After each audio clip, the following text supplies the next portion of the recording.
بسم اللہ الرحمن الرحیم۔ شروع اللہ کے پاک اور بابرکت نام سے، جو بڑا مہربان نہایت رحم والا ہے، جو دلوں کے راز خوب جانتا ہے اور انسان کی رگ رگ سے واقف ہے۔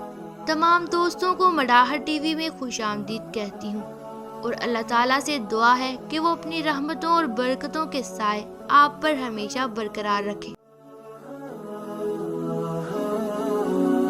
ایک بادشاہ محل کی چھت پر ٹہلنے چلا گیا۔ ٹہلتے ٹہلتے اس کی نظر محل کے نزدیک گھر کی چھت پر پڑی، جس پر ایک بہت خوبصورت عورت کپڑے سکھا رہی تھی۔ بادشاہ نے اپنی ایک باندی کو بلا کر پوچھا، کس کی بیوی ہے یہ؟ باندی نے کہا، بادشاہ سلامت، یہ آپ کے غلام فیروز کی بیوی ہے۔ بادشاہ نیچے اترا۔ بادشاہ پر اس عورت کے حسن و جمال کا سحر سا چھا گیا تھا۔ اس نے فیروز کو بلایا۔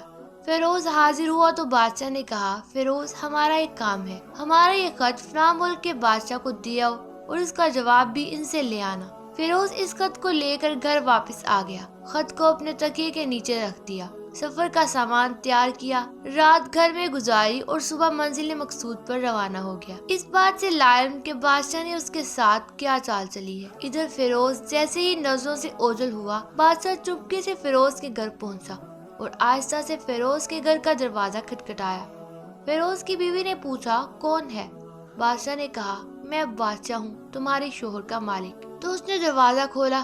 بادشاہ اندر آ کر بیٹھ گیا۔ فیروز کی بیوی نے حیران ہو کر کہا، آج بادشاہ سلامت یہاں ہمارے غریب خانے میں؟ بادشاہ نے کہا، میں یہاں مہمان بن کر آیا ہوں۔ فیروز کی بیوی نے بادشاہ کا مطلب سمجھ کر کہا، میں اللہ کی پناہ چاہتی ہوں آپ کے اس طرح آنے سے، جس میں مجھے کوئی خیر نظر نہیں آ رہی۔ بادشاہ نے غصے میں کہا، اے لڑکی، کیا کہہ رہی ہو تم؟ شاید تم نے مجھے پہچانا نہیں، میں بادشاہ ہوں، تمہارے شوہر کا مالک۔ فیروز کی بیوی نے کہا، بادشاہ سلامت، میں جانتی ہوں کہ آپ ہی بادشاہ ہیں، لیکن بزرگ کہہ گئے ہیں، شیر کو اگرچہ جتنی بھی تیز بھوک لگی ہو، لیکن وہ مردار تو نہیں کھانا شروع کر دیتا۔ اور کہا، بادشاہ سلامت، تم اس کٹورے میں پانی پینے آ گئے ہو جس میں تمہارے کتے نے پانی پیا ہے۔ بادشاہ اس عورت کی باتوں سے بڑا شرمسار ہوا اور اس کو چھوڑ کر واپس چلا گیا، لیکن اپنے چپل وہیں پر بھول گیا۔ یہ سب تو بادشاہ کی طرف سے ہوا۔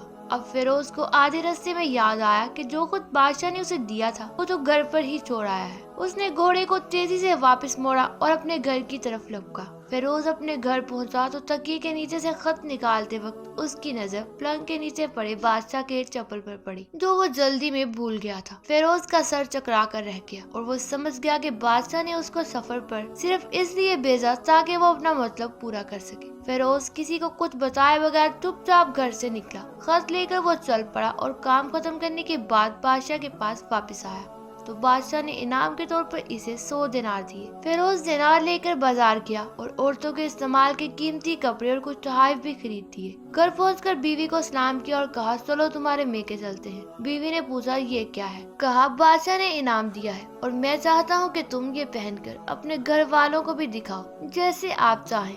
بیوی تیار ہوئی اور اپنے والدین کے گھر اپنے شوہر کے ساتھ روانہ ہوئی۔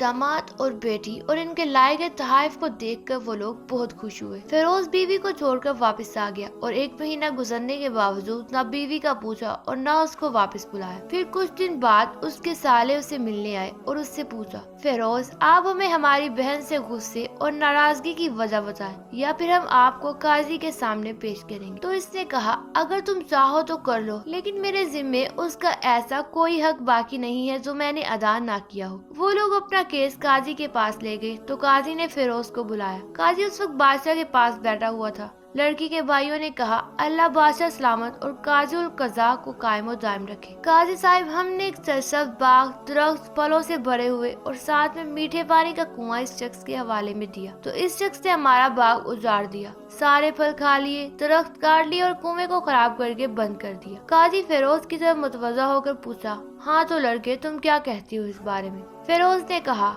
قاضی صاحب، جو باغ مجھے دیا گیا تھا وہ اس سے بہتر حالت میں میں نے انہیں واپس کیا ہے۔ قاضی نے پوچھا، کیا اس نے باغ تمہارے حوالے ویسی ہی حالت میں کیا جیسے پہلے تھا؟ انہوں نے کہا، ہاں، ویسی ہی حالت میں واپس کیا ہے، لیکن ہم اسے باغ واپس کرنے کی وجہ پوچھنا چاہتے ہیں۔ قاضی نے کہا، ہاں فیروز، تم کیا کہنا چاہتے ہو اس بارے میں؟ فیروز نے کہا، قاضی صاحب، میں نے باغ کسی نفرت کی وجہ سے نہیں چھوڑا، بلکہ اس لیے چھوڑا کہ ایک دن میں باغ میں آیا تو اس میں نے شیر کے پنجوں کے نشان دیکھے تو مجھے خوف ہوا کہ شیر مجھے کھا جائے گا، اس لیے شیر کے اکرام کی وجہ سے میں نے باغ میں جانا بند کر دیا۔ بادشاہ جو ٹیک لگائے یہ سب کچھ سن رہا تھا اور اٹھ کر بیٹھ گیا اور کہا، فیروز اپنے باغ کی طرف امر اور مطمئن ہو کر جاؤ، واللہ اس میں کوئی شک نہیں کہ شیر تمہارے باغ میں آیا تھا، لیکن وہ وہاں پر نہ تو کوئی اثر چھوڑ سکا، نہ کوئی پتا توڑ سکا اور نہ ہی کوئی پھل کھا سکا۔ وہ وہاں پر تھوڑی دیر رہا اور مایوس ہو کر لوٹ گیا، اور خدا کی قسم میں نے کبھی تمہارے جیسے باغ کے گرد لگی مضبوط دیواریں نہیں دیکھی۔ تو فیروز اپنے گھر لوٹ آیا اور اپنی بیوی کو بھی واپس لے لیا۔ نہ تو قاضی کو پتہ چلا اور نہ ہی کسی اور کو کہ ماجرا کیا تھا۔ کیا ہی خوبصورت لوگ تھے، اپنے اہل و عیال کے راز چھپاتے